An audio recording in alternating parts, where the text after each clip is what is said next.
Barat, Padang sore ini akan hadir hingga pukul 19 waktu Indonesia Barat nanti. Dan mengawali Padang sore ini, hadir obrolan sore ke ruang dengar Anda untuk kesempatan sore hari ini. Dan pendengar, di sore hari ini obrolan sore di hari Sabtu, yaitu dari dunia perempuan. Topik kita pada sore hari ini yaitu peran wanita dalam meningkatkan kualitas moral generasi penerus bangsa. Dan untuk sore hari ini, narasumber kita di kesempatan hari Sabtu tanggal 11 Februari 2023, yaitu ada Ibu Hajah Edna Estelita MSI. Kita sapa dulu. Assalamualaikum, selamat sore Bu Nana. Waalaikumsalam warahmatullahi wabarakatuh. Selamat sore. Apa kabar Ibu? Sehat Ibu? Kabar sehat Ibu ya? Sehat. Oke. Iya. Gimana kabar Pak Yudi? Alhamdulillah saya juga sehat Ibu. Dan pendengar, kita bisa berinteraksi nanti melalui line telepon 0751812-878 ke ruang dengar Anda. Dan saya informasikan juga untuk Anda bahwa waktu sholat asar untuk wilayah Kota Padang dan sekitarnya hari ini pukul 15:55 waktu Indonesia Barat. Baik, kita mulai saja bincang-bincang kita, obrolan kita di sore hari ini. Nah, pendengar, dalam sejarah sebelum kedatangan Islam, perempuan atau wanita tidak memiliki harkat dan martabat yang layak. Perempuan itu diibaratkan dengan barang dagangan yang layak diperjualbelikan, bahkan dijadikan barang warisan. Nah, dengan kedatangan Islam dan juga hadirnya Rasulullah SAW telah membawa angin segar bagi kaum perempuan. Islam menempatkan kaum perempuan pada posisi yang terhormat dengan wahyu Rasulullah dan memberikan kebebasan untuk terjun ke berbagai lapangan, memilih pekerjaan yang sesuai dengan fitrahnya untuk membangun masyarakat. Dalam Islam juga wanita diibaratkan adalah sebagai tiang negara. Jadi apabila baik, maka negara juga akan baik, dan jika perempuannya rusak, maka negara pun juga akan rusak. Dan wanita atau perempuan itu memiliki seperangkat hak dan juga ada kewajiban yang berkaitan erat dengan peranannya yang diemban, ya, baik peran dalam keluarga, masyarakat maupun juga negara serta bangsa dalam mewujudkan generasi bangsa masa depan yang terbaik. Karena memang peran perempuan itu sangat penting. Dari perempuanlah orang-orang hebat itu bisa lahir dan bisa hadir di negeri ini, ya. Baik. Nah, karena ada Bu Nana di sini, saya ingin pandangan Ibu nih tentang kondisi moral kita saat ini, khususnya juga moral perempuannya Ibu. Silakan. Jadi begini Mas, jadi ya. Assalamualaikum warahmatullahi wabarakatuh. Ya, pada kesempatan ini terima kasih Mas Yudi. Kita membahas tentang peran perempuan, ya, bagaimana dia bisa meningkatkan moral generasi penerusnya. Nah, kita lihat dulu apa itu moral, ya. Moral itu adalah suatu nilai yang menjadi standar apakah baik atau buruk mengenai perbuatan, sikap dan kewajiban, ya, dan sebagainya seseorang manusia itu. Kemudian nilai itu dilihat disesuaikan dengan nilai dan norma yang berlaku di lingkungannya. Jadi bukan di tempat lain, tapi dengan dinilai dari yang berlaku di lingkungannya. Nah, moral ini dapat mengacu pada sanksi-sanksi masyarakat. Jadi ketika kita menjalankan moral yang dianggap kita baik, ya, itu mungkin ada yang dipuji, ada baik, bermoral baik. Kemudian ada yang melakukan penyimpangan dari moral-moral yang berlaku di lingkungan masyarakat, itu dianggap dia tidak bermoral, ya. Ada kaitannya dengan sanksi-sanksi, apakah sanksi sosial, apakah sanksi dari masyarakat itu sendiri atau sanksi yang itu dilakukan oleh pemerintah sendiri. Nah, nilai moral ini ada berasal dari pemerintah, nilai dari masyarakat, mungkin dari agama atau dari adat istiadat. Itu menjadi acuannya. Nah, contohnya dari pemerintah ya mungkin nilai moral kita dari pemerintah itu Indonesia menganut sistem demokrasi berlandaskan Pancasila. Kemudian nilai sesama manusia, nilai masyarakat itu adalah misalnya menghormati sesama manusia. Kemudian ada dari nilai agama juga ada nilai agama itu seperti hablum minallah atau hablum minannas. Moral ini dianggap hablum minannasnya. Nah jadi nilai-nilai ini diharapkan manusia itu untuk mencapai tujuannya menggunakan nilai-nilai yang baik. Nah kalau mereka ya seorang manusia itu melakukan perbuatan atau sikap dari apakah sikap dari perilakunya sendiri, dari cara bicaranya, dia itu melakukan hal yang tidak sesuai dengan norma-norma yang berlaku di masyarakat, maka ya itu dianggap tidak bermoral karena dampak yang ditimbulkan dari perilakunya itu sendiri adalah menimbulkan dan mengakibatkan berbagai masalah yang terjadi di masyarakat. Nah ini yang dikatakan moral. Nah moral ini tidak sama di tempat ya. Ada di suatu daerah atau suatu populasi menganggap moral ini bisa berlaku biasa-biasa saja. Tetapi di populasi lain mungkin tidak bisa, itu dianggap tabu dan segala macamnya. Jadi artinya moral yang kita bicarakan sekarang ini adalah yang berlaku di Indonesia atau di negara kita ini.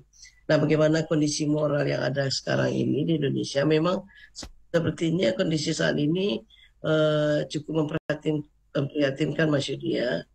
Nah, karena mungkin dampak dari perkembangan teknologi ya, walaupun teknologi ini semakin canggih ini memberikan banyak dampak positif ya bagi kehidupan bangsa kita dan bangsa-bangsa lainnya, masyarakat secara umumnya, tapi ada juga memberikan dampak negatifnya. Nah, sehingga terjadilah degradasi moral di negara kita ini sekarang akibat dari masuknya budaya-budaya luar ya yang tidak sesuai dengan budaya yang kita anut. Tentunya remaja saat ini ya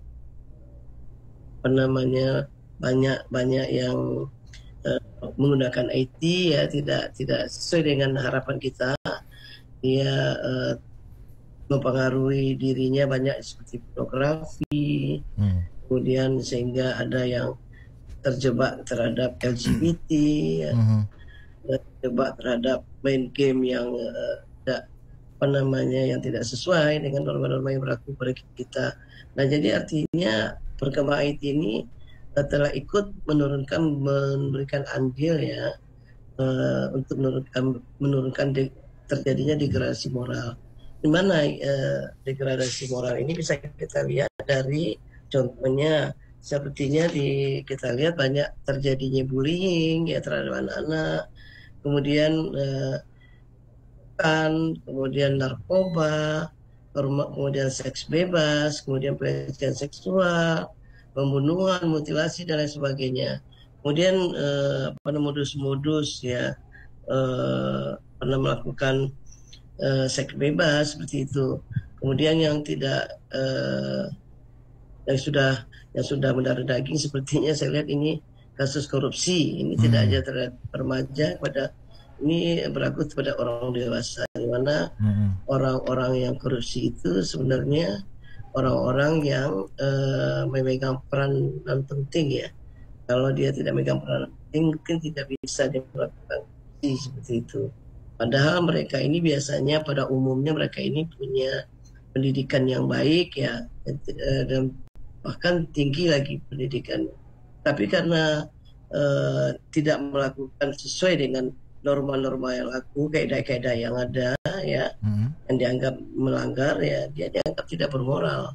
Nah ini kita lihat ya dari hasil penelitian remaja contohnya, dari hasil penelitian Reckitt Benckiser ya, Indonesia ini pada mungkin ini sudah lama nggak tahun 2008 seperti alat kontrasepsi ya menggunakan alat kontrasepsi, dia 33% remaja pernah melakukan hubungan seksual. Nah, ini kan dianggap tidak bermoral ya. Jadi karena di Indonesia itu dalam segi agama terutama mungkin itu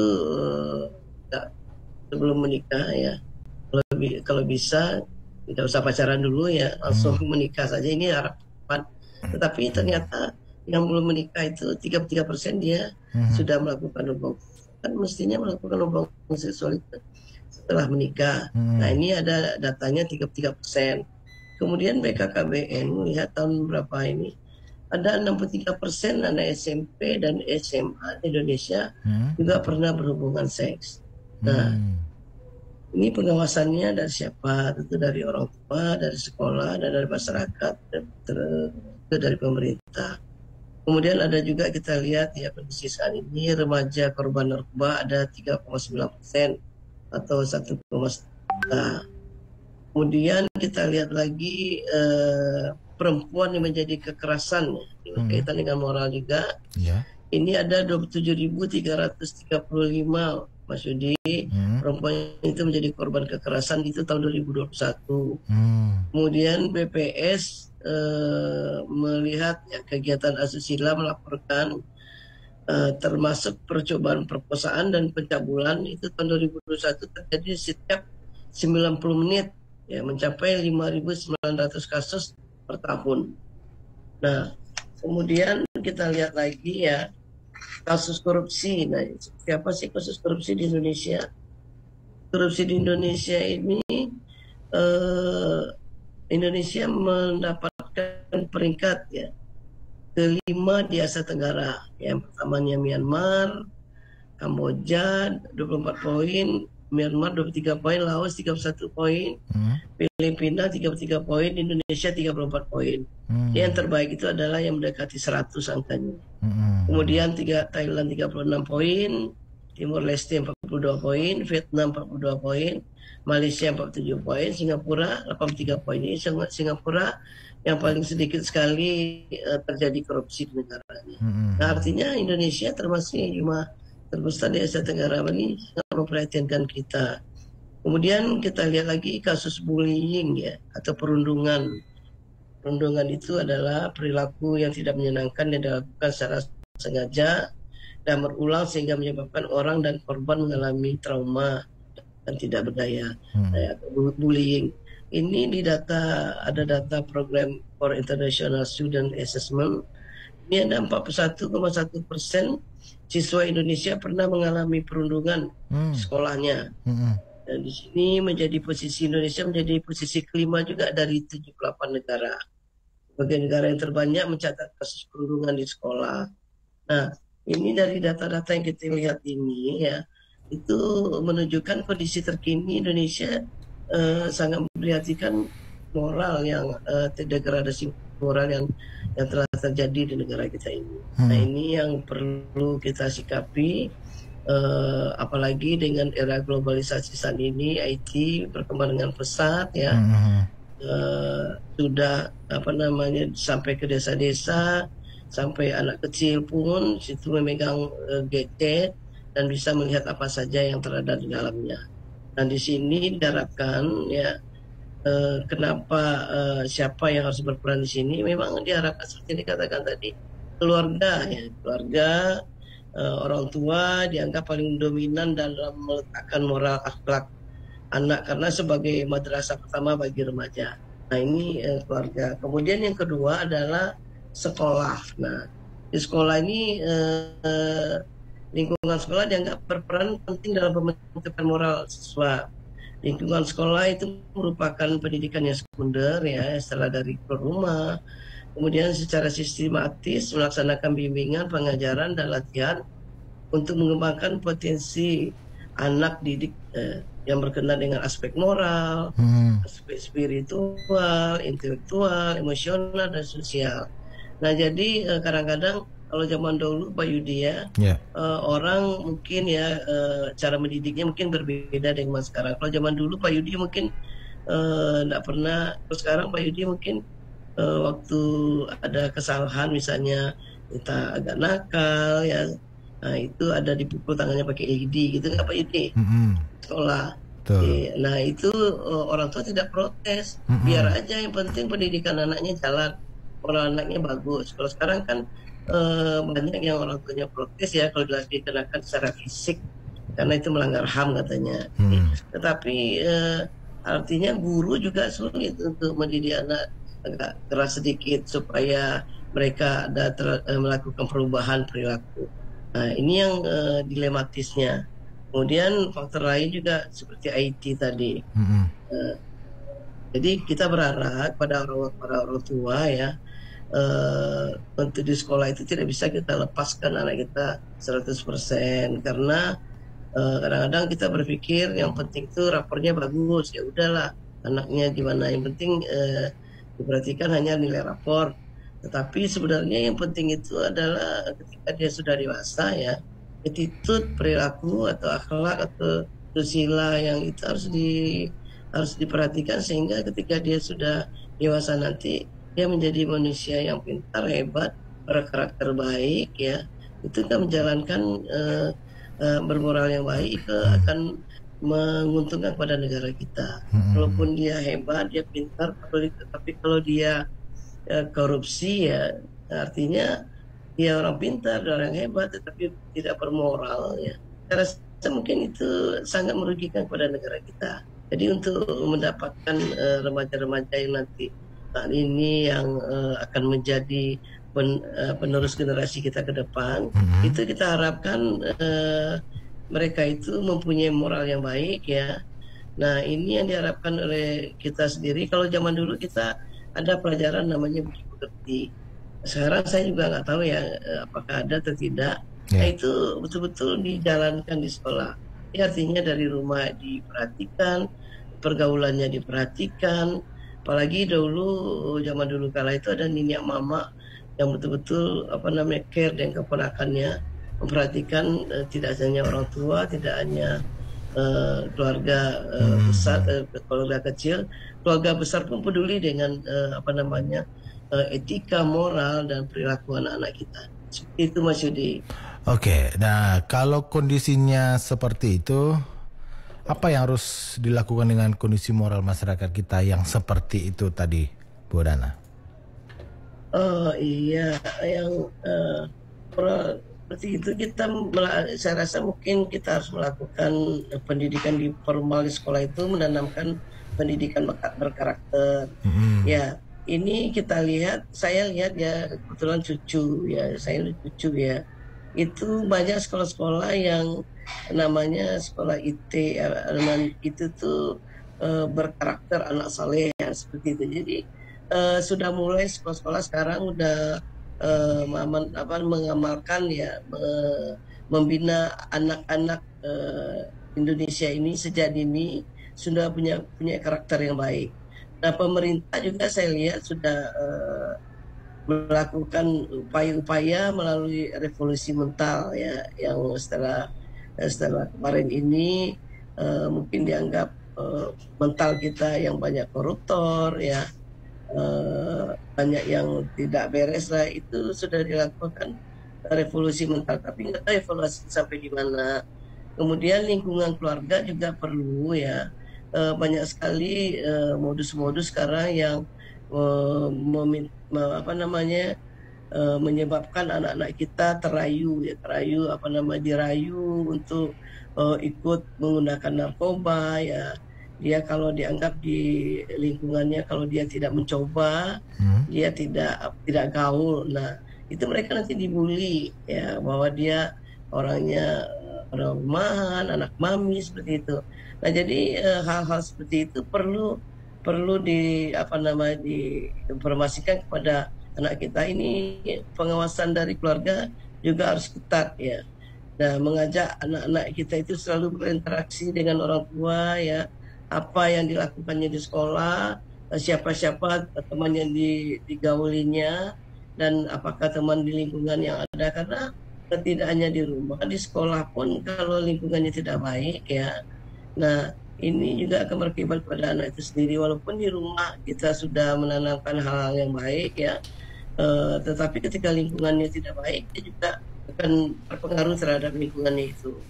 Kemudian penegakan hukum, Mas Yudi. Nah, ketika anak itu bermasalah ya memang kadang-kadang saya lihat kemarin ini aja di di sosial ya, anak-anak itu orang tidak salah apa-apa ya, tidak salah apa-apa tapi dipukuli sama mereka ini. Nah, kok bisa seperti itu ya? Kalau di rumah nggak mungkin dia diajari seperti itu. Tetapi ketika dia di luar rumah, dia itu memukul, alasannya memukul hanya karena dia bisa dikatakan hebat katanya. Dia itu bisa dikatakan hebat, bisa memukul orang. Nah itu kan, itu ada videonya saya lihat itu baru-baru ini. Nah hal-hal seperti itu ya karena anak-anak remaja kita ini kan lagi mencari identitas diri, bisa dikatakan hebat. Nah kemudian dia tawuran, di tawuran itu juga kalau Mas Sudi tahu dia ada grupnya itu, grup tawurannya itu. Nah mereka saling mengajak.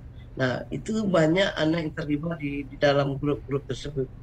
Nah jadi artinya ketika ada permasalahan seperti itu memang walaupun dia anak, saya setuju juga dia diberikan sanksi shock terapi ya.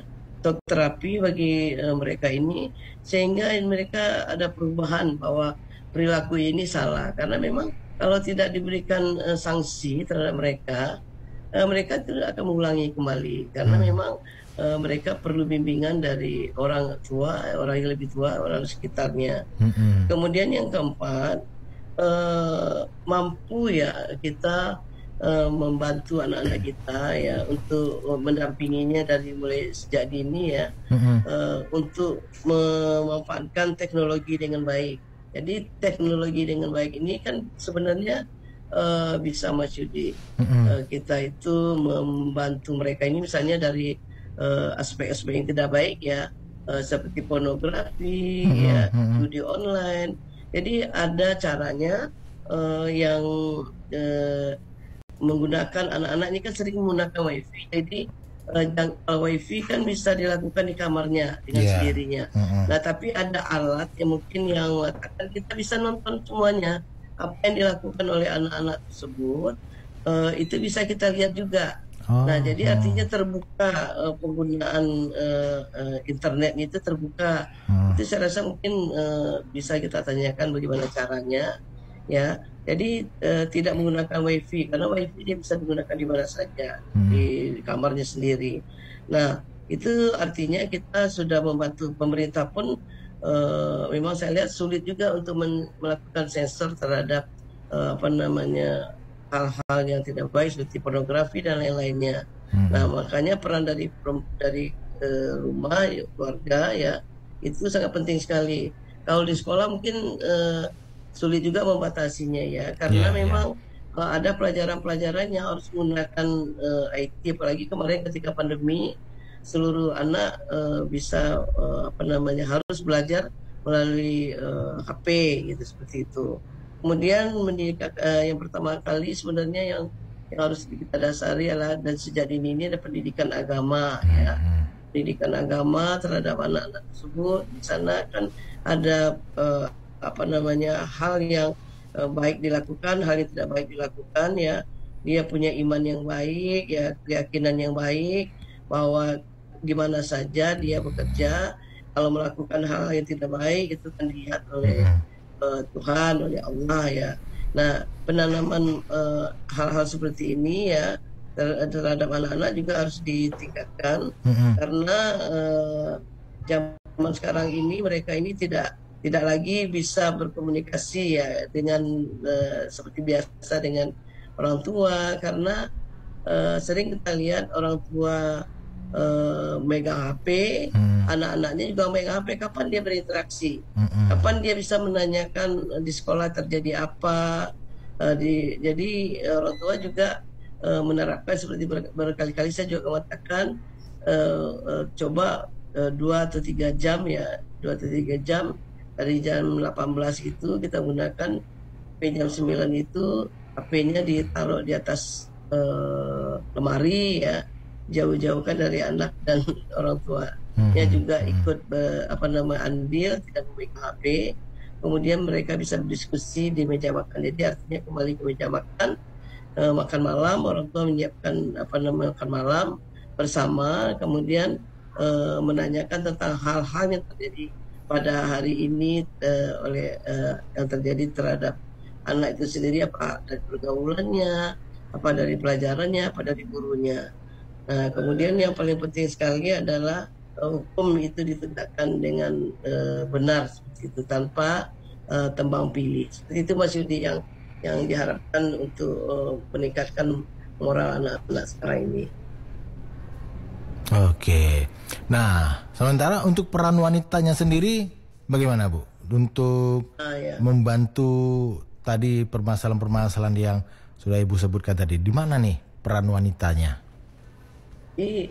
Peran wanitanya gini. Jadi peran wanita ini kalau kita lihat ya dikaitkan dengan dengan sejarah misalnya, Pak, ya.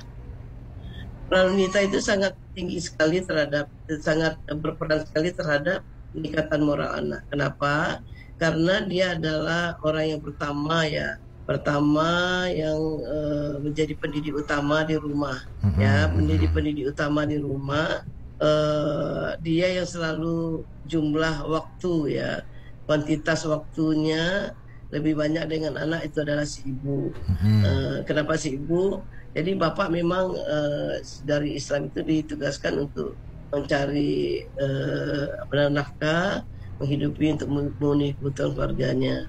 Nah, si ibulah yang paling dominan berada dekat dengan anaknya.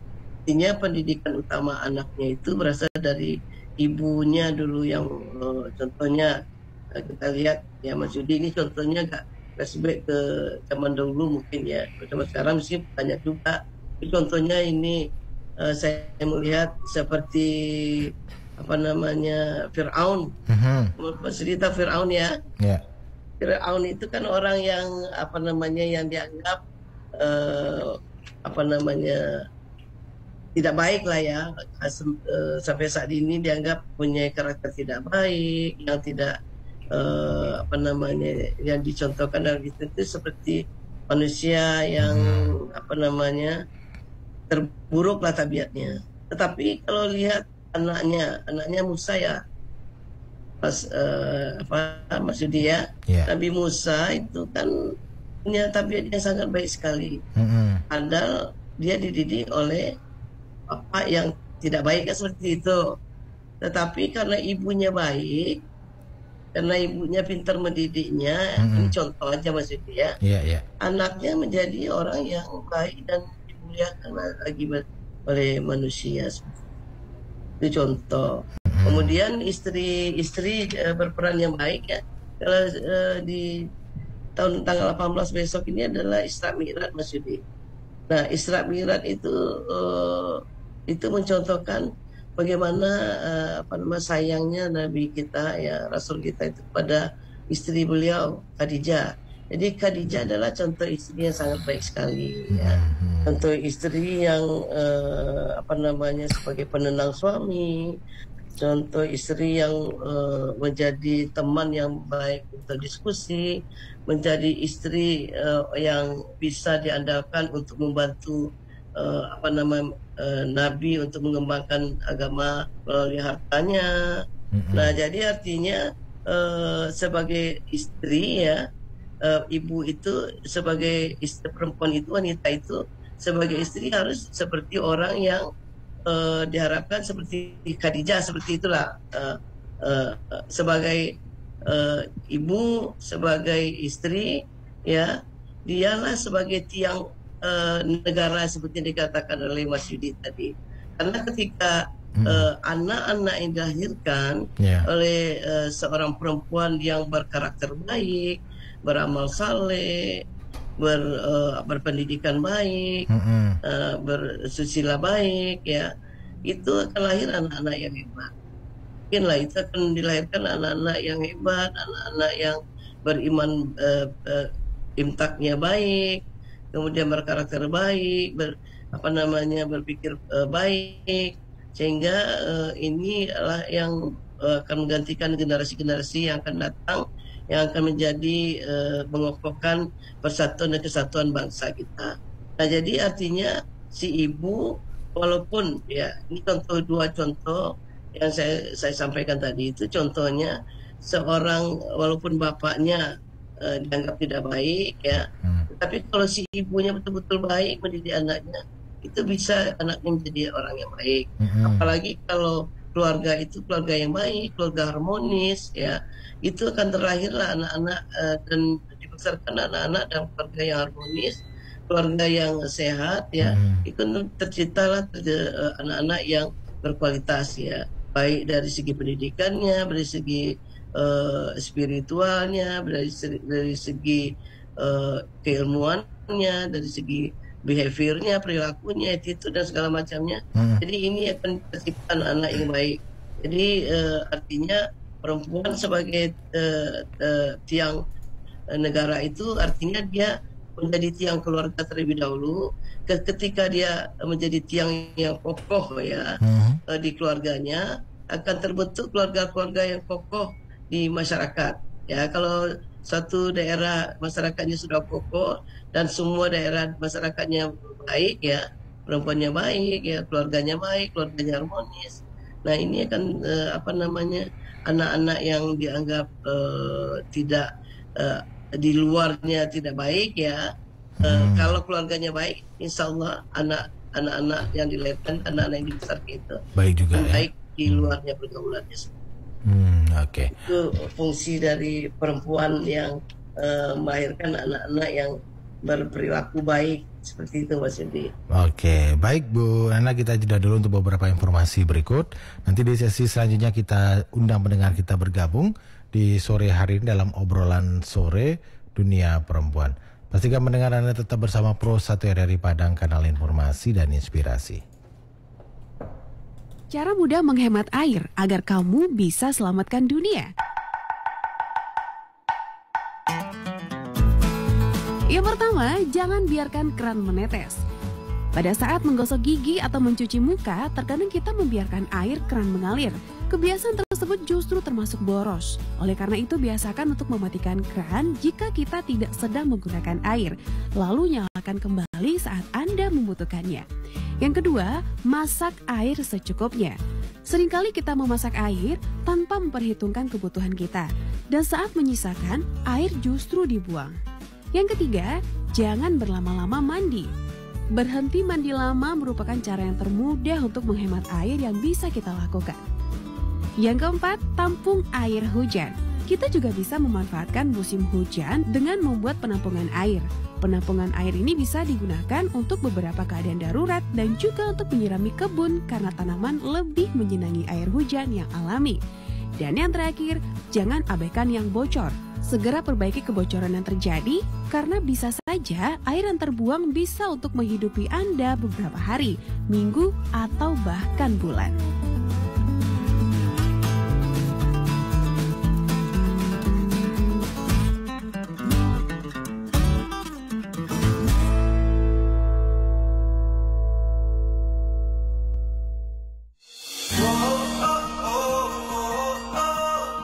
Propedia, Pro 1 dalam ensiklopedia.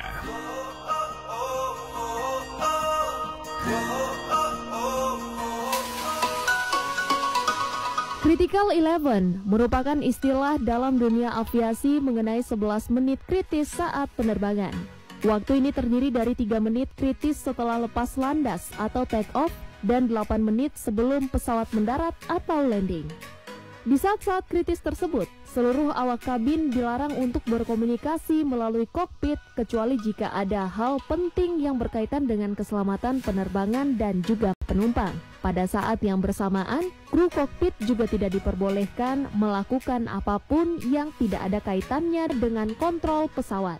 Tidak banyak yang tahu bahwa 80% kecelakaan saat penerbangan pesawat komersial terjadi pada saat Critical 11 berlangsung. Oleh karena itu, sebagai penumpang, sangat penting bagi kita untuk mematuhi peraturan penerbangan, terutama di saat Critical 11. Akan ada informasi berikutnya dalam Propedia. Pesan ini disampaikan oleh Radio Republik Indonesia.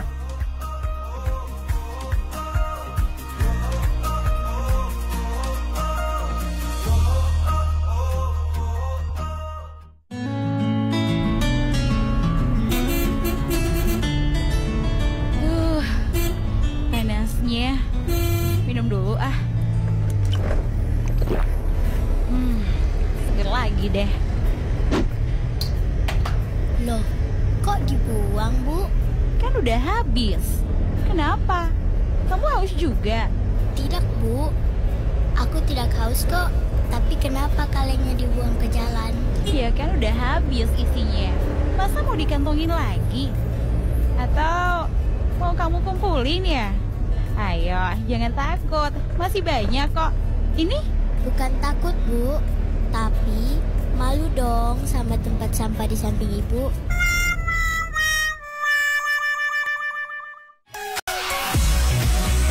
Pro 1 97,5 MHz dan Inspirasi. Kanal informasi dan inspirasi. Pro 1. Terima kasih pendengar, Anda masih bersama Pro 1 dari Padang dalam program Obrolan Sore Dunia Perempuan edisi hari ini, hari Sabtu, tanggal 11 Februari 2023. Baik, pendengar,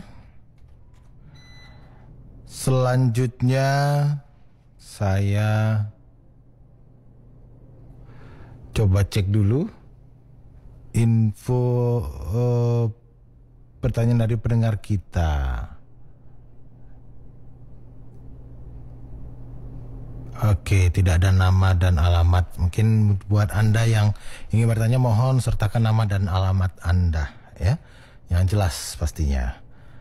Baik, Bu Nana, kita lanjut lagi bincang-bincang kita di sore hari ini sekaitan dengan tema kita, topik kita yaitu peran wanita dalam meningkatkan kualitas moral generasi penerus bangsa. Ya, silakan pendengar yang ingin bergabung di sore hari ini di 0751812878. Baik, Ibu, gimana nih? Artinya terkadang kan perempuan kan juga adalah tiang atau ujung tombak dalam pendidikan anak. Guru di awal dari seorang anak. Nah, sementara zaman sekarang banyak sekali tantangan-tantangan yang dihadapi. Misalnya mungkin karena pengaruh internet atau karena pengaruh media sosial, anak bisa menjadi malas, bisa justru malah ada yang menjadi melakukan hal-hal buruk. Sementara di awal ketika anak masih kecil, ada orang tua yang sengaja memberikan HP agar anaknya diam. Akhirnya anak itu jadi terbiasa menggunakan HP untuk mengalihkan perhatiannya karena ibunya nggak mau rewel, ibunya nggak mau repot mendengarkan tangisan anak. Akhirnya HP-nya diberikan ke anaknya lalu diam. Kemudian anaknya mungkin karena sudah terbiasa dengan menonton HP, kemudian juga yang namanya perkembangan anak tentu banyak yang tahu, kemudian dibukalah YouTube ataupun dibukalah sesuatu yang lain hal sehingga terpengaruh. Nah, ini gimana, Bu? Padahal awalnya justru dari ibunya nih.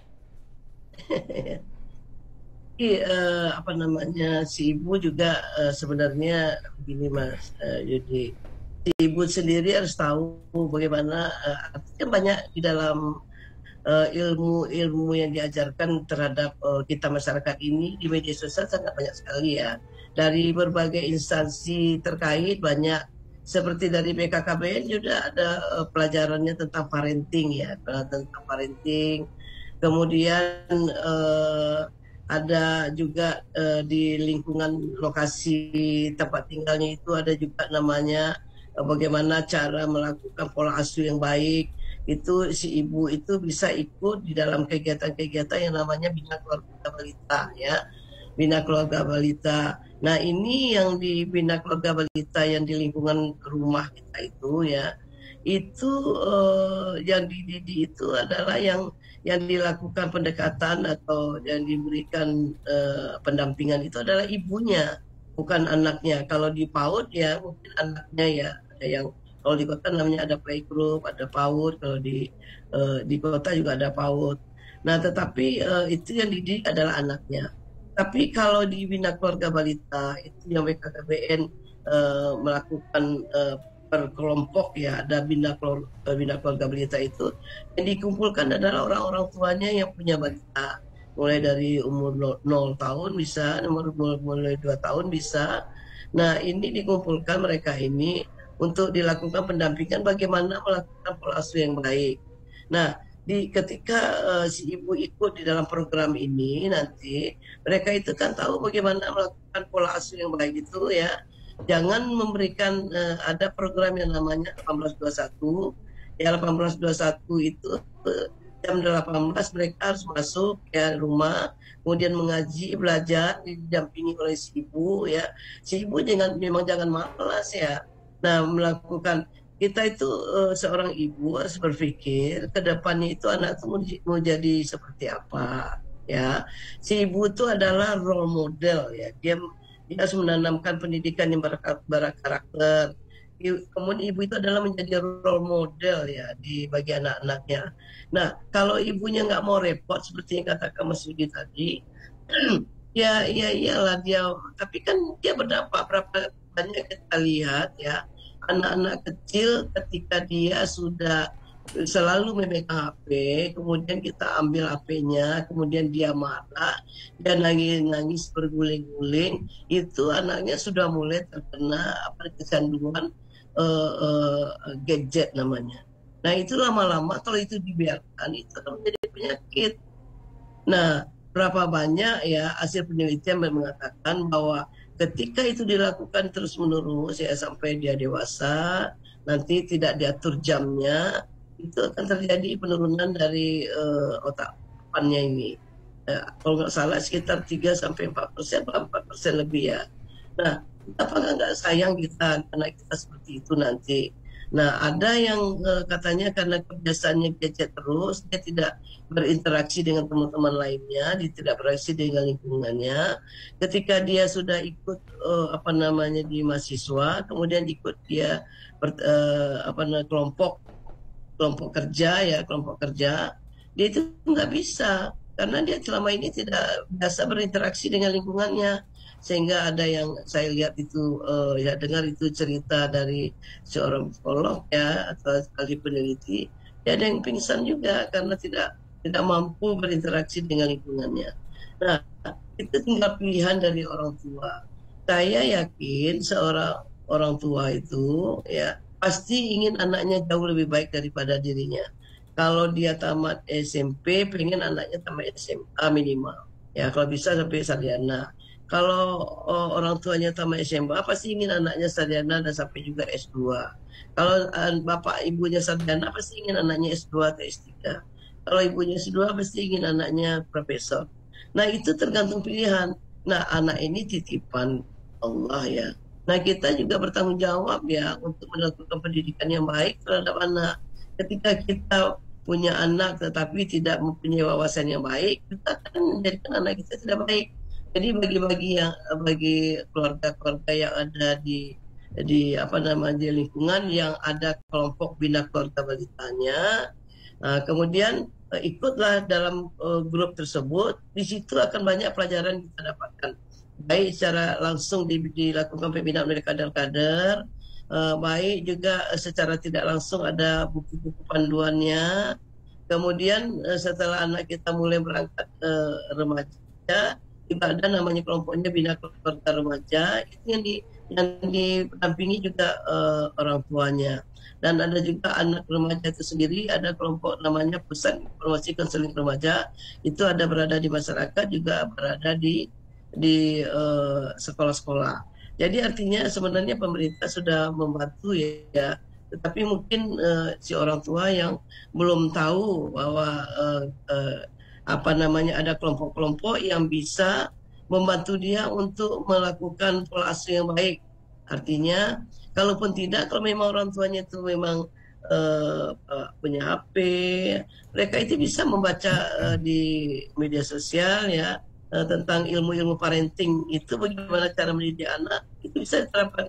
Coba dia lihat apakah memang dia mau anaknya jadi kecanduan dari gadget atau tidak. Nah, itu tergantung dari orang tua itu sendiri, Mas Yudi. Yeah. Kalau menurut saya itu yang saya katakan tadi kuncinya memang harus didampingi anak. Jangankan saya pernah juga melihat itu di satu tempat anak itu kasihan ada remaja itu pernah ketemu dengan saya, dia mengatakan ya, Bu, katanya saya prihatin dengan keluarga saya, orang tua saya sibuk dengan gadget, jadi adik saya itu kurang diperhatikan. Ya, ketika adik saya mau bicara dengan orang tuanya sibuk dengan gadget. Kemudian adik saya itu mencari perhatian, dibawanya mobil-mobilannya, dijalankannya ke kaki ibu dan bapaknya. Nah, seperti itu anak yang ingin sebenarnya diperhatikan. Nah, kadang-kadang orang tua kan tidak mau memikirkan kepentingan anak, ya. Dia hanya memikirkan kepentingan dia sendiri. Jadi itu tergantung dari orang tua sendiri, ya.